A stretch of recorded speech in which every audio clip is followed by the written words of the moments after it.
Hello I am Nithin. This is NSK Max. അപ്പൊ NSK Maxിന്റെ മറ്റൊരു ഷോർട്ട് വീഡിയോയിലേക്ക് സ്വാഗതം. നമ്മൾ ഇന്ന് പരിചയപ്പെടാൻ പോണത് SSLCയിലെ ജോമെട്രി ആൻഡ് ഓൾജിബ്ര എന്ന് പറയുന്ന ചാപ്റ്ററിൽ ഒരു ഇമ്പോർട്ടന്റ് ആയിട്ടുള്ള കണക്കാണ്. ഉറപ്പായിട്ടും ചോദിക്കുന്ന ഒരു ചോദ്യമാണ്. ഇതിന്റെ അകത്ത് എന്തായാലും ഉറപ്പായിട്ടും ഒരു ചോദ്യമുണ്ട്. നമുക്കൊന്ന് പരിചയപ്പെടാം. ഇതാണ് നമുക്ക് തന്നിരിക്കുന്നത് ഒരു പാരലോഗ്രാം ആണ്. ഇതാണ് നമ്മുടെ പാരലോഗ്രാം. വേണമെങ്കിൽ പേരൊക്കെ കൊടുക്കുക, ABCD എന്ന് പേര് കൊടുക്കുക, അതിന്റെ ആവശ്യമില്ല. നമുക്ക് നോക്കുക, ഈ തന്നിരിക്കുന്ന ലൈൻ വെച്ച് നമ്മൾ എന്ത് ചെയ്യുക, ഒരു റൈറ്റ് ആംഗിൾ ട്രയാംഗിൾ കൺസ്ട്രക്ട് ചെയ്യുക. ഇവിടെയും റൈറ്റ് ആംഗിൾ ട്രയാംഗിൾ കൺസ്ട്രക്ട് ചെയ്ത് ഇവിടെയും നമ്മൾ ഒരു റൈറ്റ് ആംഗിൾ ട്രയാംഗിൾ കൺസ്ട്രക്ട് ചെയ്യും.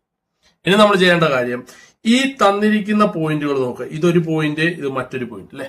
നമ്മൾ നോക്കേണ്ട കാര്യം, ഇത് എക്സ് ആക്സ് ആണ്, 5 എക്സ് ആക്സ് ആണ്, 1 ഇവിടുത്തെ എക്സ് ആക്സ് ആണ്. 5 ഈ പോയിന്റിലെ എക്സ് ആക്സും 1 ഈ പോയിന്റിലെ എക്സ് ആക്സും. ഈ 5 1 ആകുന്നത് എങ്ങനെയാണ്? 4 കുറയ്ക്കണം. ആ 4 കുറയ്ക്കുന്നത് നമ്മൾ എക്സ് ആക്സിൽ എഴുതി കണ്ട. അതേപോലെ തന്നെ ഈ 6 4 ആയത് എങ്ങനെയാണ്? Y ആക്സിൽ എത്ര കുറയ്ക്കണം? 2 കുറയ്ക്കണം. ഈ സെയിം പാറ്റേണിലാണ് നമ്മൾ ഈ ട്രയാംഗിളിലും എഴുതേണ്ടത്. ഈ ട്രയാംഗിളിൽ നോക്കുക, ഇവിടെ 4 ആണെങ്കിൽ ഇവിടെ എത്ര തന്നെ കുറയ്ക്കണം? 4. ഇവിടെ 2 ആണെങ്കിൽ ഇവിടെയും നമ്മൾ എത്ര തന്നെ കുറയ്ക്കണം? 2.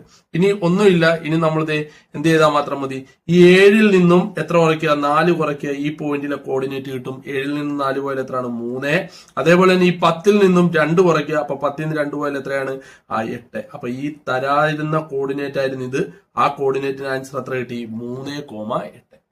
ഇത്രയുള്ളൂ. വളരെ സിമ്പിൾ ആണ്. എന്നാൽ 2 മാർക്കും 3 മാർക്കിന് ചോദിക്കുന്ന ഒരു ഷുവർ ക്വസ്റ്റ്യൻ ആണ്. അപ്പൊ നിങ്ങൾക്ക് ഇത് മനസ്സിലായെന്ന് വിശ്വസിക്കുന്നു. അടുത്ത ഷോർട്ട് വീഡിയോയിൽ നമുക്ക് അടുത്ത വീഡിയോയിൽ കാണാം. Bye bye.